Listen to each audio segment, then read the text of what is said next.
Today we're going to talk about Module 1. Your book uses the term module instead of chapter.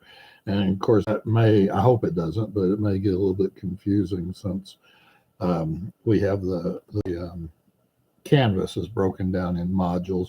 Canvas has modules 1 through 7, and then your book uses modules instead of chapters. So we'll be going through several modules here, about 13 of them, I believe, during this semester. So your chapter 1 or module 1 of your textbook, like most accounting texts, is kind of an introduction to accounting and the accounting environment, that sort of thing. It's not to be taken lightly, but there's some highlights I would like to present to you in that. And the first one is that there are certain types of business activities that we do. And the first one is planning. And then we do operating. We do investing. And we do financing. Now, kind of a preview of coming attractions. If you take these three, these operating, investing, and financing are the sections of the cash flow statements, which is one of the four financial statements that every company or every public company is required to issue. Anybody who's under GAAP is required to issue.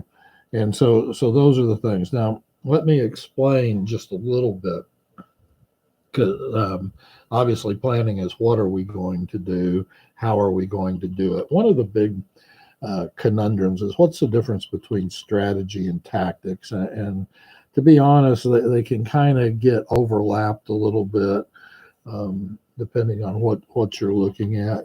But I kind of use, I use a lot of simplified terms, things that make sense in my head.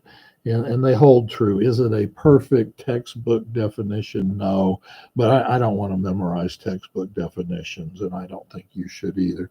I want you to have an operating knowledge of things as you go through. So the difference between strategy and tactics to me is strategy is what business are we going to be in, and tactics are how are we going to conduct that business. Now, that's not a perfect delineation.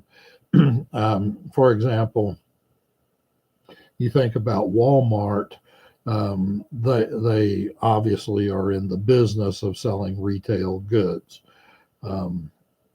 But really and truly, one of their competitive advantages, they are a huge information technology company. They know what's in each store at every minute, what's on the way to be delivered, what's in their warehouses, and they move stuff around, and because of that, they're able to compete at the cutting costs with world class. It's what they do. So it's like another example is McDonald's, obviously the fast food business, but they are primarily their strategy is to spend a lot of money finding the location which has the best in and outs. And that's why one of the things that you tend to see with McDonald's is they'll put in a location, and then the other fast food competitors will put in a location close around them. But usually if you look around, not every case, but if you look around, most of the McDonald's have a little bit better access and egress than their competitors do. That's just, it's what they do. They're in the real estate business, to be honest with you. But that being said, then operating, this is what we do. This is our day-to-day activities. This is how we make money. I want to clear up a little bit about investing. There's two very common terms of investing. One is a little more common than the other, but most of the time when we think about investing, We think about the stock market, we think about bond market, buying other companies' business, investing in another business. That's very much the financial concept of investing, but there is also the economics concept of investing. So when you buy a new piece of equipment, that's an investment. When you buy a piece of land to build a building on, that is an investment. And in accounting, we actually use both of those, both the finance and the economics term for investing, for our investing. So keep that in mind, that investing can be capital expenditure. And then, of course, financing is how do we pay to operate our business? Do we borrow money? Do we sell stock? Do we operate in a partnership? Various different things, but that's the source of how we do things like that. So that's an important concept to talk about that is in your book. All right, so one of the things that you will talk about in this class is the financial statements, and we will get more into this in subsequent chapters, but this is a brief introduction to the financial statements, and there are 4 of them. The order I normally think of them in is 1 is the income statement,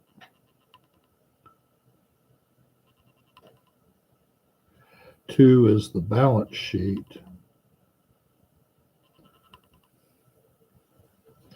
3 is the cash flow statement. Oops, can't spell cash.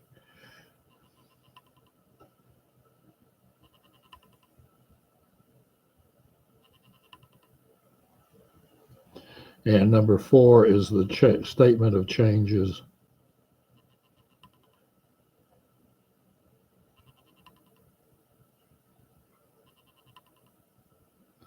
in owner's equity.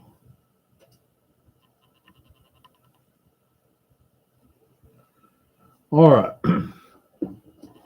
So the income statement is just, it covers a period of time.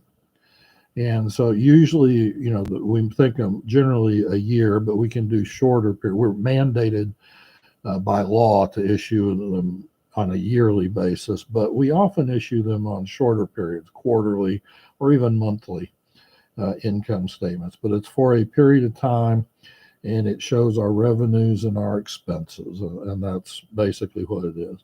The balance sheet is interesting because I'm going to introduce here in just a little bit the accounting equation. Well, I'm going to introduce it here, but we'll go a little bit. The balance sheet holds our assets,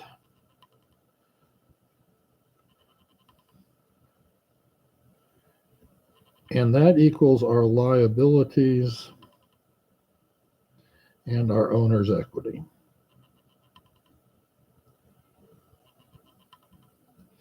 Now, when we talk about that,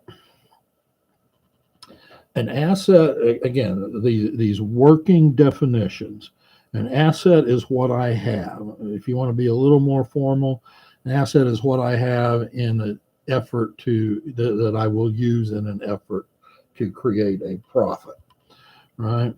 A liability is simply what I owe to someone else. It's not as my friends like to say about my golf game, my liability is not my swing. My liability is what I owe to somebody else. And then owner's equity is what we own in the business. So now, if it is a corporation, that will be shareholders' equity. If it's a partnership, it'll be partners' equity. And if it's a sole proprietor, it will be the proprietor's equity on that. And so, but this is the accounting equation. And this is true by definition. This is always true. Okay? You cannot be untrue. Remember that accounting is an abstraction. And so this is by definition true.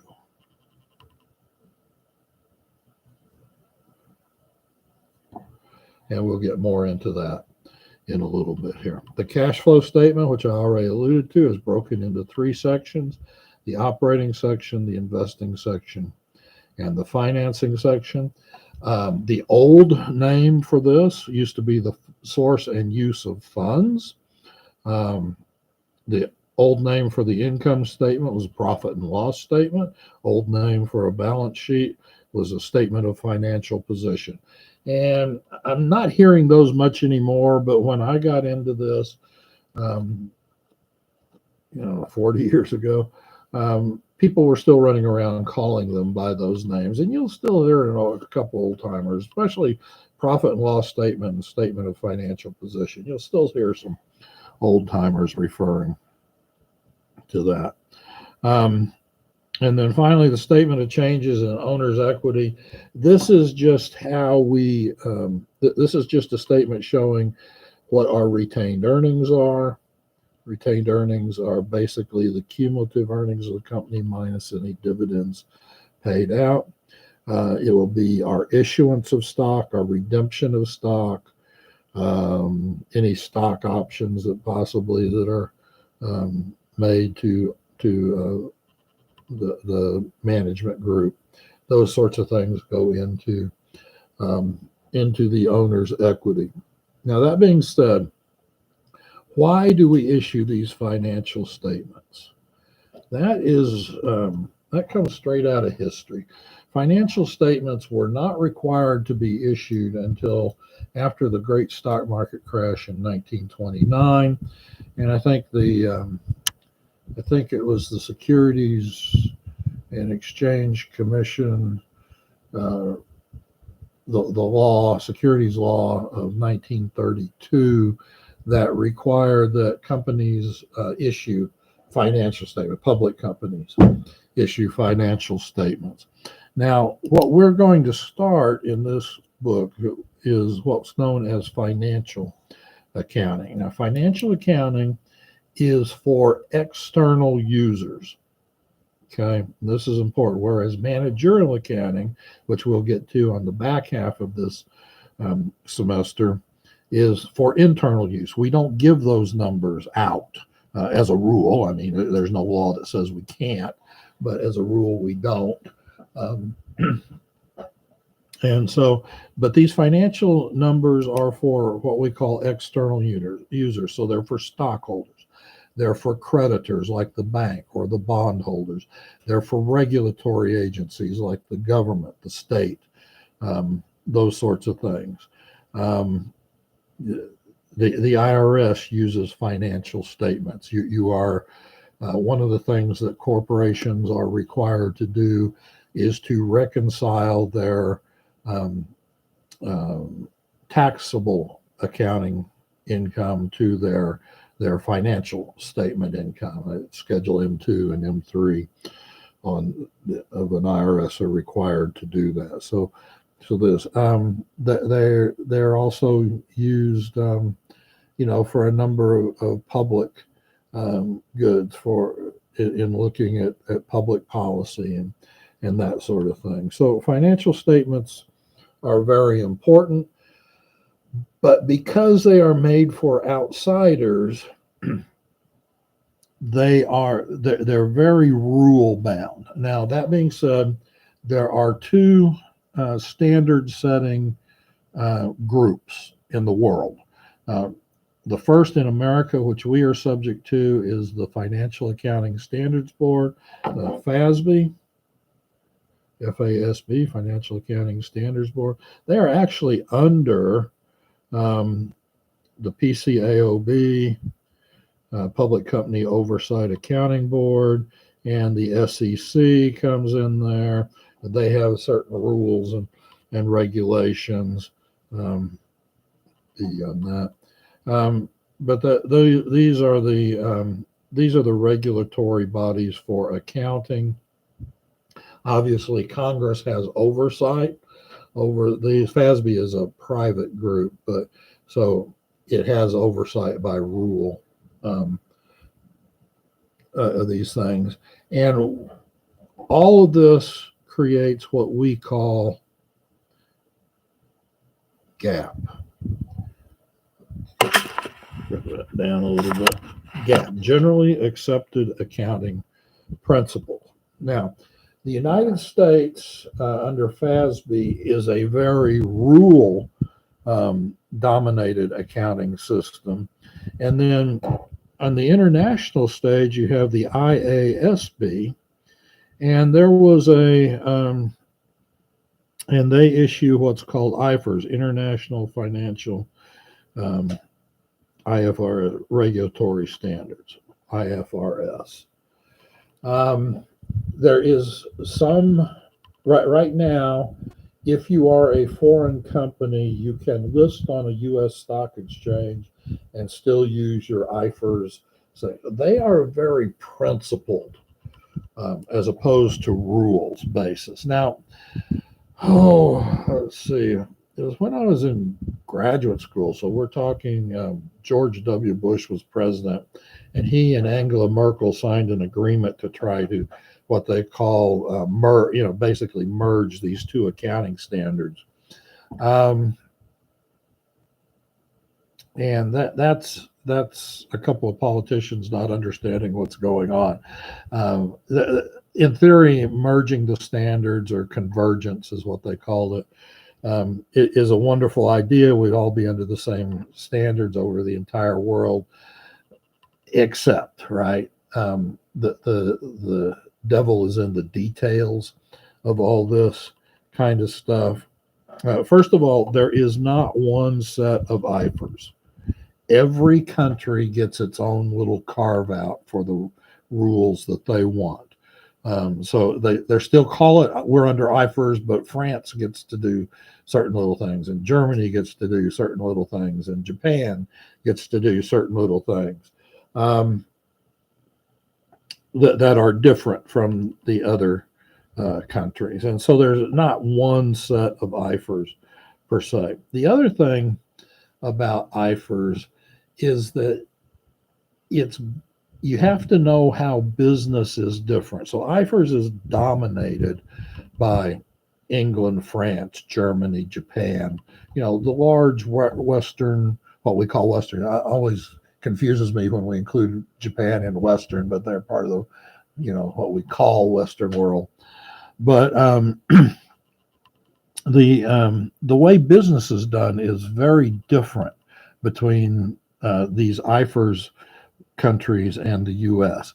In the U.S., we have a very broad base of stockholders. I just saw an estimate last week where they were talking about 60% of households have exposure to the U.S. stock market, either through retirement plans, mutual funds, direct investment, that sort of thing. That is not true in these other countries. Generally speaking, there are few shareholders. There's exceptions, but there are few shareholders, and then they rely on a lot of credit financing. There's liability, so a lot of bank financing. In Japan, they call it the kiretsu.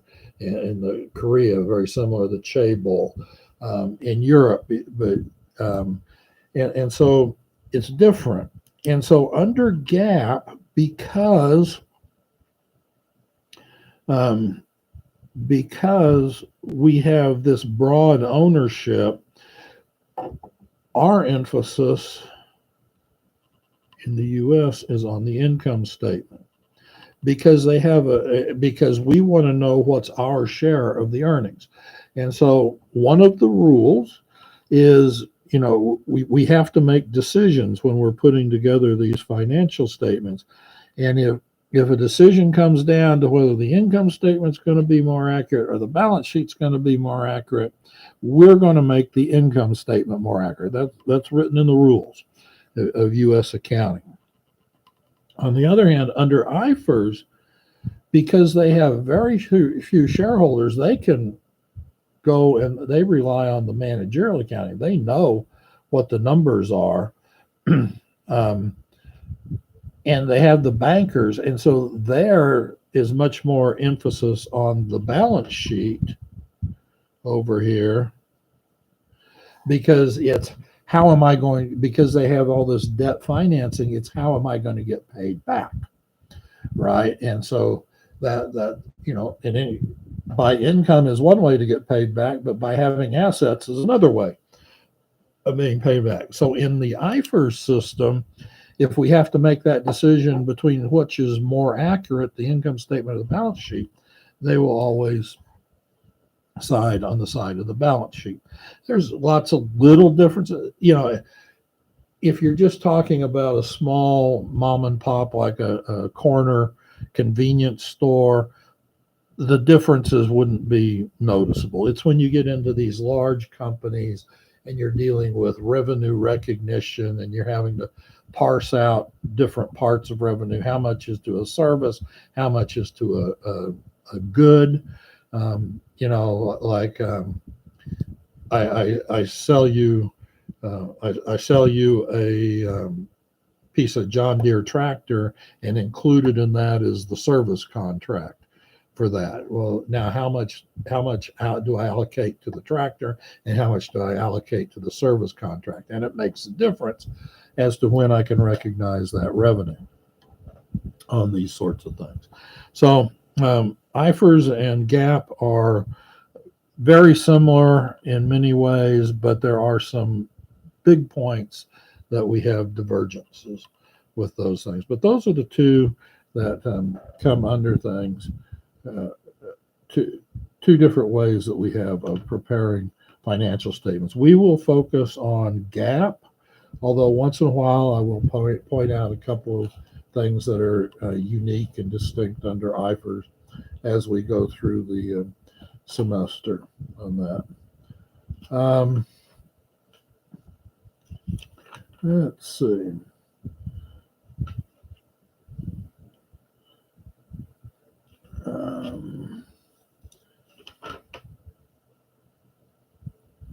Okay, so I'm going to save the balance sheet for the next types chapter thing.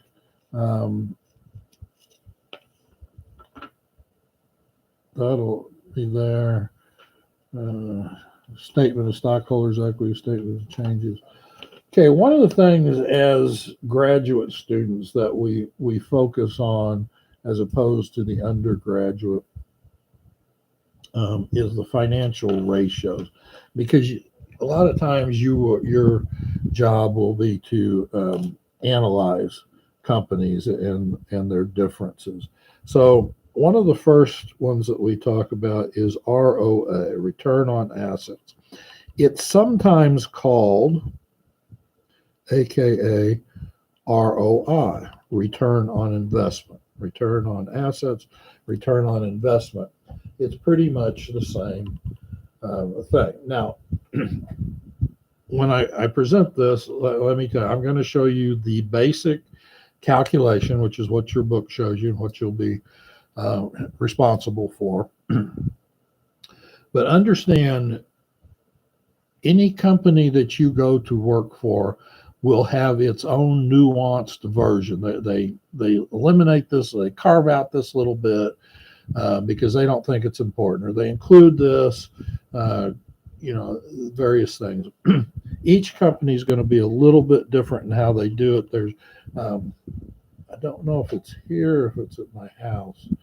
I've got a book. Yeah, it must be at the house. I don't see it over on my shelf. I've got a book of financial ratios, and it looks like a medium-sized dictionary, because it includes all the different versions that people have come up with over the years to do it, and it explains what the advantages and disadvantages of those all are. But return on assets, return on equity. So it's very simple. Is your operating income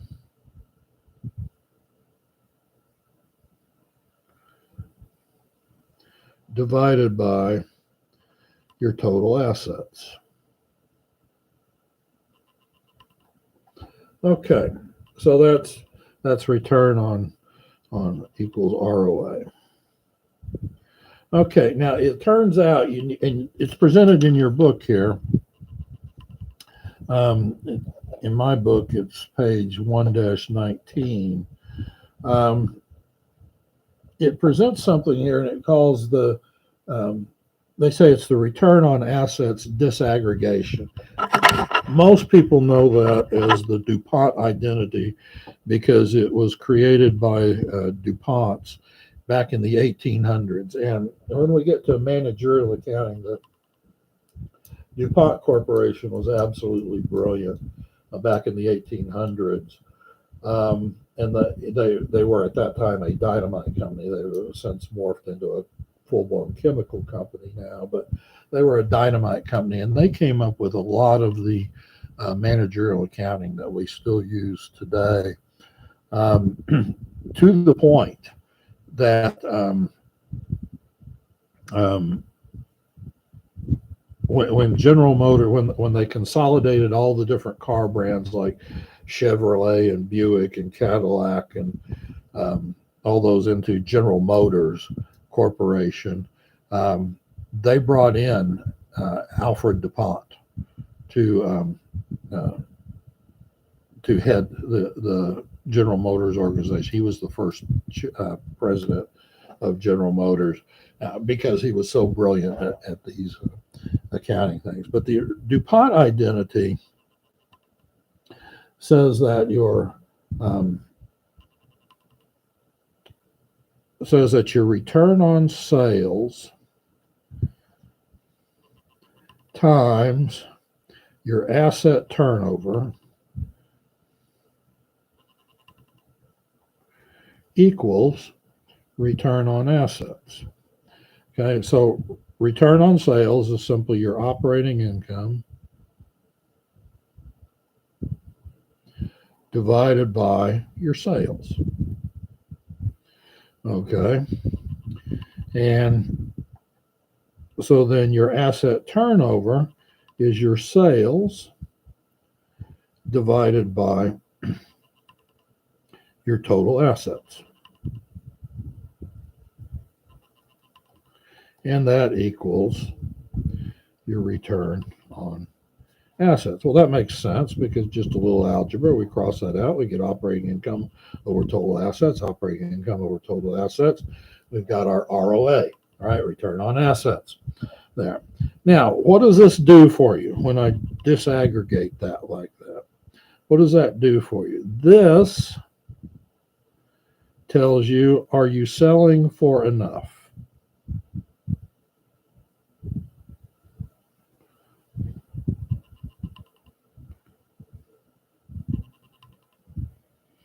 In other words, we're taking our sales, we're saying how much income are we getting out of our sales? Are we selling it for enough, right? And then this one tells you, are you selling enough of it?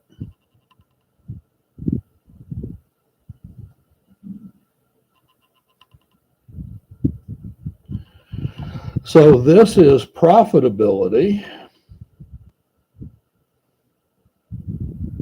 and this is productivity. So it helps you if you're doing well. It helps explain what you're doing well. If you're doing poorly, it gives you a clue as to what you need to do on that. Okay, so another one that we have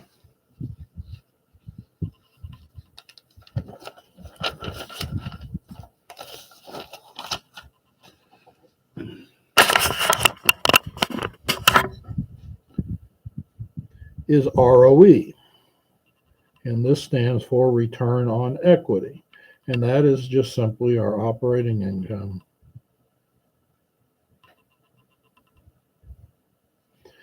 divided by our owner's equity. Okay, so what's the difference between that and return on assets, ROA? Remember, when we looked at our accounting equation, assets equals liabilities plus owner's equity. Okay, so what we're doing is we're taking out this liabilities, right? Assets equal both of these together. So owner's equity takes out what I owe somebody else. Now, when you talk about capital structure on a company, what you're looking at is with a liability, I have to pay the interest payment, the debt, and I have to pay any principal service that I'm required. Just like when you borrow money for a house or for a car, you have to pay the interest, you have to make that payment every month, or somebody comes along and takes it away from you, right? Same is true with companies. So with that, I have to make that every year, every month, every 6 months, whatever it is. With owner's equity, there's no requirement that I pay a dividend for a common shareholder. There is for preferred shareholders, but for common shareholders, there's absolutely no requirement that I pay a dividend. So I cannot pay my shareholders for years and years and years. Apple went years before they paid a dividend. And so if I want to boot, so let's say if I'm making 20% on my equity, or if I'm making, let's say I'm making 20% on return on assets, and I can borrow for 10%. So I'm clearing 10% going over to the equity. So I'm going to make more here, right? And so I can load up the equity, what we call a highly leveraged company, and my owners will be making more money. And if that gamble pays off, that's great. We're rich and everything works out. But if the economy goes south on us, I still have to make those payments. And if I don't make those payments, people are going to come and take that company away from me. We're not rich anymore. We're poor, right? So that's return on equity, operating income divided by the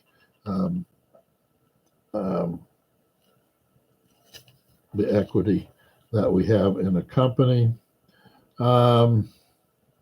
These are very important. These ratios are very important on things. I thought there was one more in here. Let's see. Asset turn. Maybe I got it with the asset turnover in there.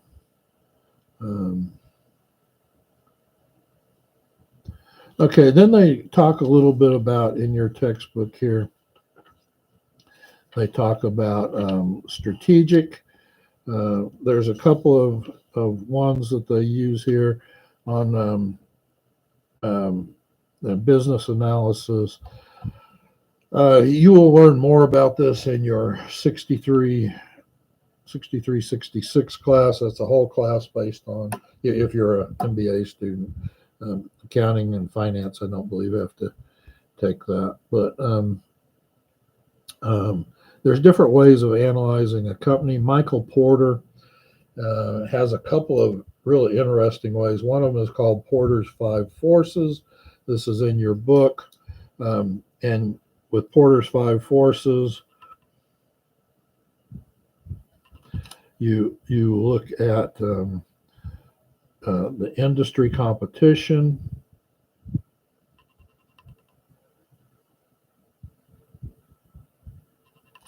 You look at the buyer power. In other words, how much power does your customer have? You look at supplier power.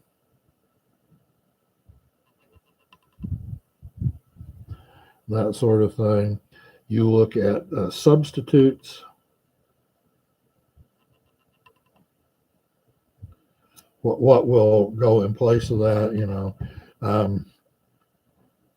If you're looking at automobiles, you can have a Chevy, you can have a Ford, you can have a Dodge. Those are all pretty much equal substitutes, right? If you want the high-end You can have a Mercedes, you can have a BMW, you can have a Land Rover, you can have a Jaguar up the higher end. Those are all, um, peer substitutes um, as far as getting you down the road and snob appeal and all those kinds of things. So, and then the last one is threat of entry. Now, and Michael Porter is one of the current geniuses in business. He teaches at Harvard, written several books. Um, I think personally that he left out one of the things that comes up is that lots of times your disruptor in business is not what you normally think about as a competitor. Let's take the um, let's take the computer for example. Believe it or not, when I first started, we used 10.5 inch disk drives, and then they cut that down to a quarter to 5.25 inch floppy drives. They were basically the same format. They looked the same, just different size. Um, and then we got into the discs with the hard plastic shell. They're still called a floppy drive, but they had a hard plastic shell. They were the 3.5 inch. And then they got into the 3.5 inch high density for a while after that. But the threat was not a better floppy disk. The threat was the flash drive, right? That was, they have pretty, flash drives eliminated the floppy drive. And so if you weren't looking at what was coming down the pike, you were building up, how can I put more space on a disk? Well, solid state was where it went. And then now we're not even doing that. We're storing things in the cloud, OneDrive here at the office, various sorts of things like that. So, your external threats, or non-competitive threats. Um, what is the threat to, think any business? What is the threat to the gasoline business? Well, is it electric cars? Maybe, or maybe it will be hydrogen-powered cars. We don't know yet. We put a lot into electric cars, but we still haven't overcome a lot of the negatives of electric vehicles. First one being the range, how far can you drive, and then the charging time.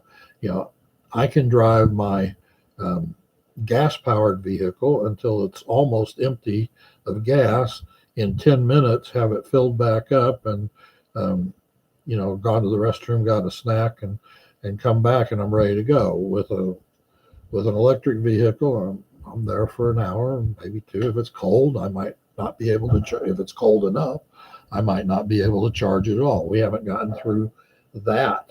That, to me, I think that's probably the biggest downfall of electric vehicles. Otherwise, they make a lot of sense. They're quieter. They accelerate faster.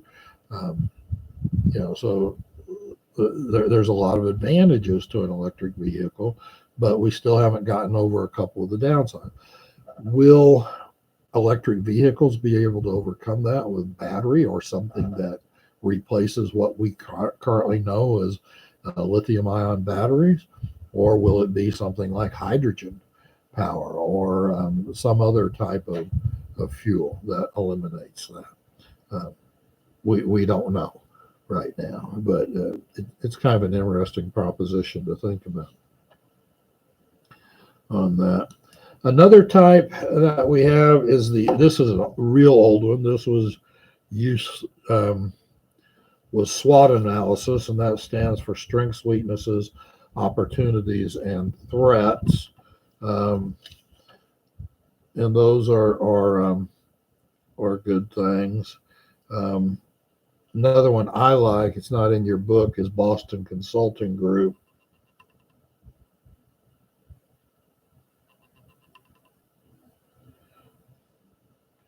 and you put it on a quadrant. So on this axis, you have market share.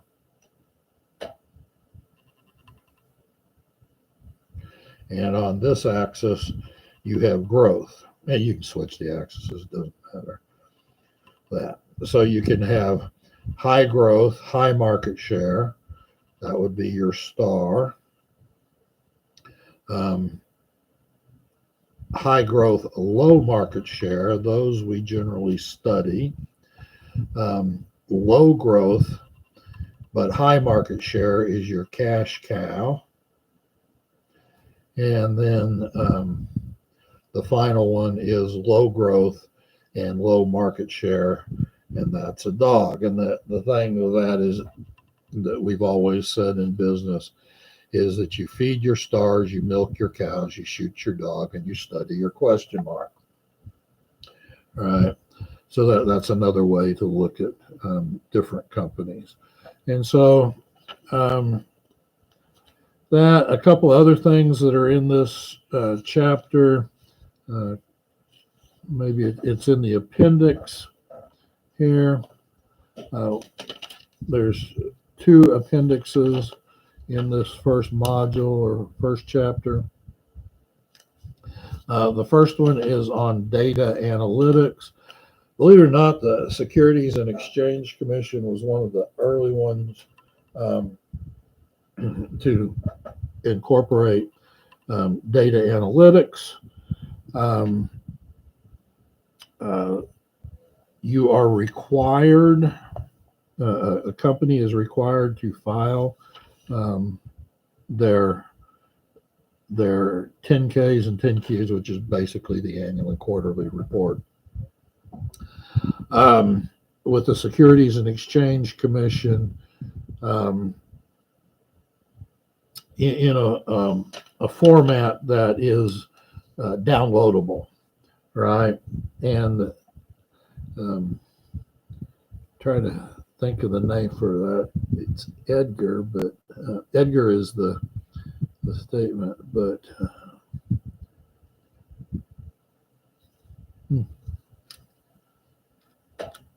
anyway, it's downloadable, so you can go in and extract whatever information that you want, put it in a format, and you can automate this so that your computers can, as soon as they download a 10K, which is the annual financial statements, your computers can go in, search it, grab the data that they want, put it in the format that you want to analyze it in, and do it automated. So that's a wonderful thing. And then we talked a little bit about the financial oversight. Okay, so a little bit about companies and what they are required to file. They're required to, if there's 2 types of companies that use accounting resources. There's publicly held companies, then there's privately held companies, but they have to use these for, when they do bank loans and everything like that, they're still going to do it. So every company needs to have an audit. And that auditor is to be independent. One of the things that is a big misunderstanding among people who don't do business is the financial statements are not the responsibility of the accountants. They're the responsibility of management. The accountants just help them prepare the financial statements. The auditor is an external entity, and they're going to look over things. They do not catch every possible mistake. A big thing in accounting is what we call materiality. Materiality, again, in a working definition, is it big enough to matter? And so the size of the firm is going to play on whether something is material or not. So, if you're off by $10,000 on Joe and Bill's convenience store, that could have a significant, meaningful difference to a bank that was loaning them money, right? but $10,000 to Apple Computer is not even a rounding error. Nobody's going to care if a single account is off by $10,000 somewhere. Well, the accounting department will, but no external user of the financial statement. So what an auditor is looking for is what we call these material errors, things that would make a difference to a knowledgeable user. Now, there is one thing that is always material, and that is fraud. So, fraud is always considered material, regardless of the size, because that tells you that your internal controls are not adequate on that. Okay, so a company, and there's an example of accounting, an audit report. A good audit report is issued in 3 paragraphs. It basically says that we've done it on a test. We've tested it on a test basis, and what's called a clean opinion. There's 4 or 5 different letters. They all, they add a letter, except for this, we find it clean.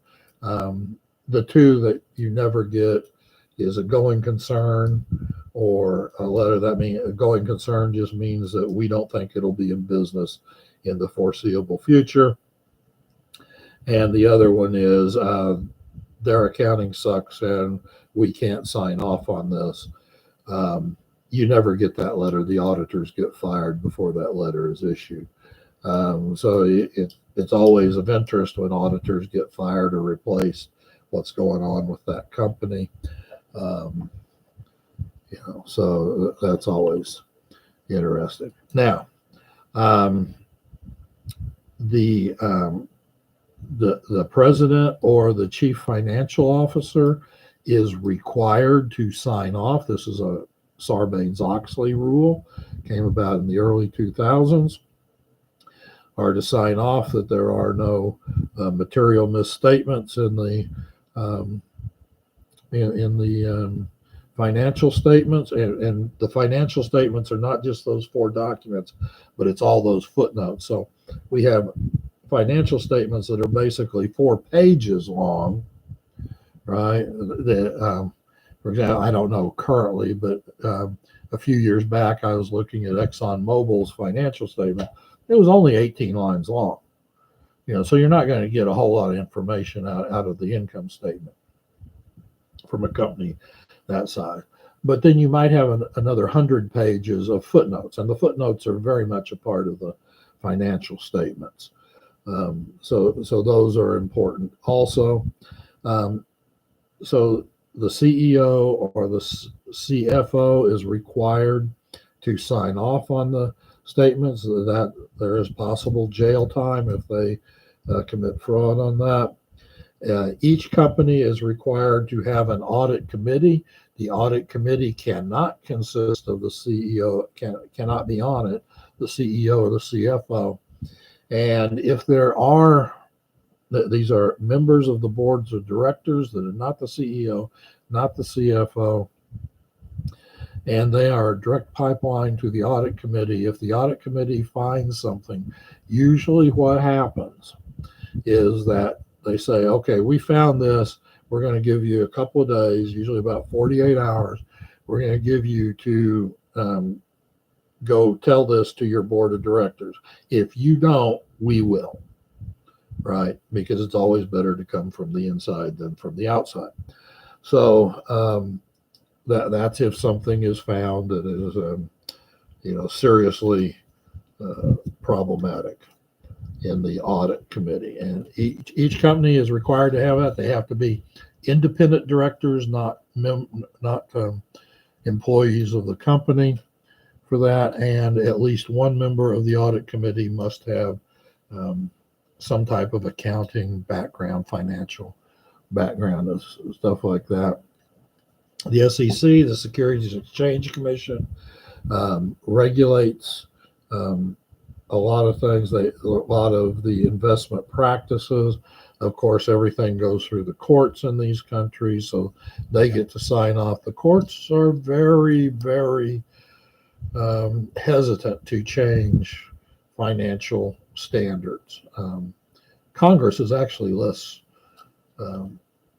hesitant to change standards than the courts have been traditionally. You're not going to find the courts overturning financial standards. And part of the reason for that is when we create financial standards, accounting standards, we go through a very rigorous process to hone those, lots of public opinion, all that kind of stuff. So anyway, that's an introduction to your module or chapter 1. And don't forget that you have homework to do on my business course. Also, there are a lot of resources on my business course. They have the PowerPoint slides, they go through things, video lectures, all this kind of stuff. So it's a great source. And, most of my work going forward will be problems. This chapter doesn't really lend itself to problems so much, but going ahead, I'll be doing mostly problems. And so our next chapter will be on introducing the financial statements. And I'm going to try to record that from home. I'm going to try not to come into the office tomorrow, but I will get that out tomorrow if I am able to get it recorded from home. If not, I will come in on Wednesday and record it then. So until then, good luck to you. And if you have any questions, let me know. Talk to you later.